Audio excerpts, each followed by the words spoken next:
Tudo de bom pra você e direto da Arena São Petersburgo, lindíssima. Nós estivemos agora há pouco lá transmitindo com Nivaldo Prieto, PVC e Carlos Simon a semifinal e já conhecemos o primeiro finalista da Copa do Mundo da Rússia. Será a França que vai para a sua terceira decisão. Então, abrindo o Expediente Futebol, nós vamos voltar até a nossa posição de transmissão com o Prieto, com o PVC e com o Carlos Simon. É com você, Prieto. Bom expediente. Obrigado, João Guilherme. Estamos de volta. Expediente Futebol aqui na Arena de São Petersburgo, palco de mais um jogo importante da Copa do Mundo. Esse estádio lindo. E a França vence a Bélgica por 1-0 e está na final que será disputada no próximo domingo em Moscou, no estádio Luzhniki, aguardando o seu adversário aí, Croácia ou Inglaterra. Então vamos lá, PVC, falar mais um pouco a respeito dessa vitória francesa com a Bélgica, que começou melhor o jogo, né? 30 minutos de supremacia da Bélgica, de massacre da Bélgica nos primeiros 30 minutos. O massacre não se conta de bola. Marca dessa Copa do Mundo: quem tem a posse de bola não vence. 52% dos jogos termina dessa maneira. O Hazard foi o grande jogador da Bélgica. Se a Bélgica tivesse vencido a partida, o Hazard seria eleito o homem do jogo. Como a França ganhou os jogos numa partida sem ter um destaque individual evidente, ganhou o prêmio o homem que fez o gol. O Titi, porque fez o gol. Fez uma boa partida defensivamente também, apesar de uma falha. Acho que vai para a final da Copa o time que tem um trabalho mais consistente. Um trabalho que vem desde 2012. Não que a Bélgica não tenha. O trabalho do Roberto Martínez é de 2 anos, mas esses jogadores, De Bruyne, Hazard, Lukaku, Witzel, Alderweireld, jogam juntos desde 2008 no Europeu Sub-19, mas a França tem mais solidez, né? E acho que essa solidez não é o brilho. A França, de novo, vai ser uma equipe. Se a França for campeã do mundo, não vai ser por um grande destaque individual, vai ser por uma equipe sólida, como foi a Itália 2006, a Espanha 2010, a Alemanha 2014. Essa característica na Copa do Mundo desses tempos, em que o craque se desgasta na temporada europeia e não brilha na Copa do Mundo, e a esquadra forte é que conquista o Mundial. Carlos Eugênio Simon. Sandro Meirahit, o árbitro brasileiro, não apitou hoje, não vai apitar amanhã. Com a avaliação do trabalho dele. Foi muito boa a atuação do trio de arbitragem, né? 22 faltas, 5 cartões amarelos. O árbitro correu bem, se deslocou bem. Uma falta, outra que ele inverteu, principalmente uma falta até importante para a Bélgica. Quasar sofreu na entrada da grande área, Matuidi, na frente dele ele acabou não marcando. Aos 40 do primeiro tempo ele deu uma lei da vantagem, aplicou corretíssima a falta do Varane. A bola foi parar no pé do Pavard, que bateu, foi a principal defesa do Courtois no primeiro tempo. Portanto, a arbitragem boa, contou com a sorte, 2 equipes de alto nível técnico, isso facilita para a arbitragem. Não tivemos nenhum lance polêmico dentro da grande área, apenas 2 impedimentos. Portanto, a arbitragem dos uruguaios, não é? Da Conmebol foi muito bem. E vamos aguardar. O Sandro corre sim para apitar a final. Ele e o Fagani do Irã são os 2 árbitros preferidos. Agora vamos aguardar, depois da manhã sai a escala oficial. Mas eu apostaria sim, o Sandro é um forte candidato. Leandro Quesada está com a gente também aqui na Arena de São Petersburgo, num outro espaço. Quesada, esse time da França, até a chegada desta semifinal e passando para a decisão agora, Quesada. Ah, sim, Preto, não há dúvida nenhuma. Vejo um time extremamente consistente e que, para mim, parou o time que era o grande destaque dessa Copa do Mundo. Eu até apostava que a Bélgica fosse passar hoje pela França, mas a França realmente está com pinta de campeã do mundo. Impressionante, principalmente o segundo tempo que a França fez. Primeiro tempo eu entendo que a Bélgica foi melhor, mas as melhores chances foram criadas justamente pela equipe francesa. Um time muito consistente, com jogadores extraordinários, e quando esses caras não resolvem, de fazer o gol mesmo, aí vem um zagueiro, tão criticado como a gente já lembrou aí com o PVC, criticado inclusive no Barcelona, e aí ele consegue com 1,81 m ganhar de cabeça de um grandalhão de 1,94 m e enganar também o goleiro Courtois. Realmente essa França mostra uma evolução, e na hora em que ela foi cobrada para fazer grandes jogos, ela fez grandes jogos. Foi assim contra a Argentina, que partidaça, foi assim contra o Uruguai e hoje contra a seleção da Bélgica. Eu disse, poderam repetir aí figuras históricas como Zagallo e Beckenbauer, campeões como jogador e campeões também como treinador. O Deschamps foi campeão em 98 com a seleção da França contra o Brasil e agora tem a chance de colocar o nome dele na história, no patamar mais alto da história da França em Copas do Mundo. Merecida vitória da seleção francesa aqui em São Petersburgo, Preto. Pois é, a seleção da França estreou vencendo a Austrália por 2-1, depois o Peru por 1-0. Você também consegue enxergar a evolução? Que tipo de mudança de comportamento você viu na França? Eu acho que a grande diferença, só para acrescentar o que você lembrou do Zagallo e Beckenbauer, o Deschamps também como capitão, né? O Zagallo, Beckenbauer e, se for campeão, o Deschamps, os três como técnico e jogador. Beckenbauer e Deschamps como capitão e jogador, como capitão e treinador. Diferentes.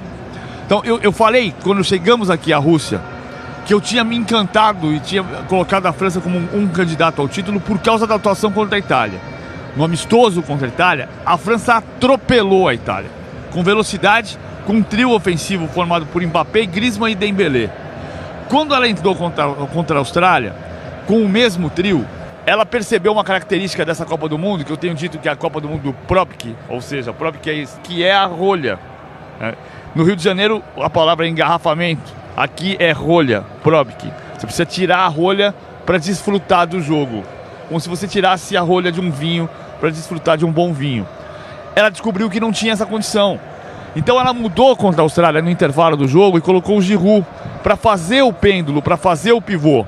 E o jogo ficou mais pragmático, nos jogos de posse de bola.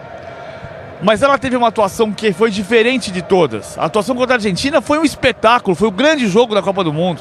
Por mais que a gente tenha a noção, eu também tenho, que a Bélgica praticou o futebol mais bonito desta Copa, o maior jogo da Copa foi um jogo que a França foi protagonista. O 4-3 contra a Argentina, quando ela pôde colocar velocidade e, ao mesmo tempo, a velocidade é a marca daquele jogo por causa do pênalti, quando o Mbappé colocou 30 km por hora para sofrer o pênalti. Mas na mesma partida, o Mbappé dá um drible no espaço de um guardanapo para fazer o terceiro gol. Então isso mostra um pouco que ela tem variedade. Ela é capaz de impedir a bola aérea do Uruguai e de bloquear o jogo do De Bruyne e do Hazard no segundo tempo, para mim em 75 minutos, a partir dos 30 da primeira etapa, com um jogo absolutamente pragmático no amistoso pré-Copa. Então a evolução dela está nessa questão dela entender cada jogo de uma maneira diferente. Copa do Mundo vai afunilando, agora se um Titi não tivesse sido eleito o melhor jogador da partida, e foi eleito porque fez o gol, evidentemente classificou a seleção da França, quem é o segundo melhor jogador da França? Quem foi na partida de hoje para você, Simon? Olha, eu gostaria de salientar uma jogada que foi um negócio de louco, aquela do Mbappé, que ele dá com o pé, né, esquerdo, e toca de calcanhar. Foi espetacular. Espetacular. Olha, fazer uma jogada desse gabarito, um jovem de 19 anos que joga sorrindo, entra em campo para desfrutar, é realmente impressionante. Maravilhoso, né? É um negócio maravilhoso. Então é Mbappé, o Griezmann, que não fez um bom primeiro tempo, mas no segundo tempo sentou, jogador experiente, toca a bola, esse Kanté que é um monstro no meio campo, e a função tática também do Pogba. Então eu concordo com o PVC, a Bélgica jogou um futebol mais brilhante, aos olhos vistos, mas a França também é espetacular do meio para frente. E o Varane hoje também, juntamente com o Titi, jogou partidaço, né? E ele por cima não perdia nenhuma. Então a França está de parabéns e fez por merecer para ir para a final. Mas você não me falou qual foi o segundo melhor jogador. Um Titi porque fez o gol. Eu vou dizer o primeiro. Mbappé. Mbappé? Foi o melhor jogador da França. Foi. Conseguiu puxar alguns contra-ataques, fez jogadas de gênio como aquele toque de calcanhar. Não foi uma atuação como ele teve contra a Argentina, mas o meu voto também é para ele. Como é que você consegue agora avaliar 3 seleções para a grande decisão e o título de melhor do mundo? Não, eu acho que existe um...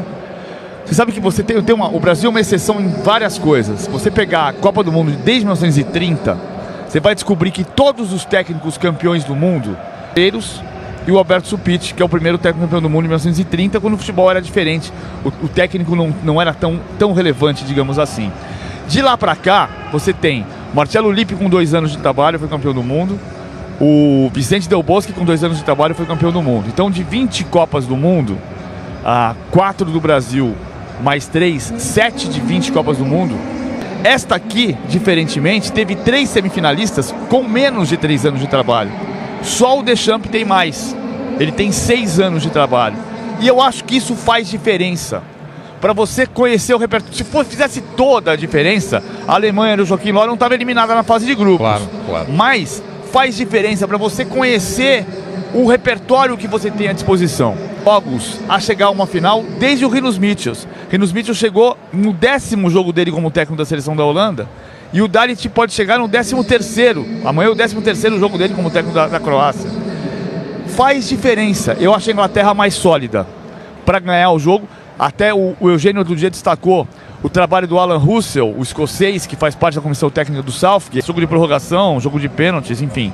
Tem muito talento a seleção da Croácia, como tinha a Bélgica aqui. Até porque vão se enfrentar ainda amanhã, a partir das 3 da tarde, com o João Guilherme, Croácia e Inglaterra, outra semifinal. Se eu não estou enganado, Simão, esse foi o único jogo que eu transmiti na Copa do Mundo que não ficou aquela expectativa de vai ter VAR, não vai ter VAR, precisa, não precisa. Hoje nem ameaço teve de VAR no jogo, né?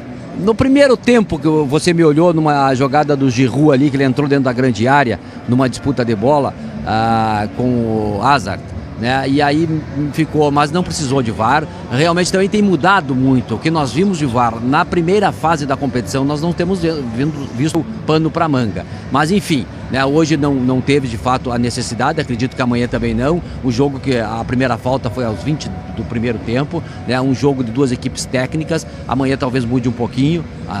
Na minha opinião, a Croácia é mais técnica do que a Inglaterra, mas enfim, a Inglaterra tem um esquema tático muito consolidado.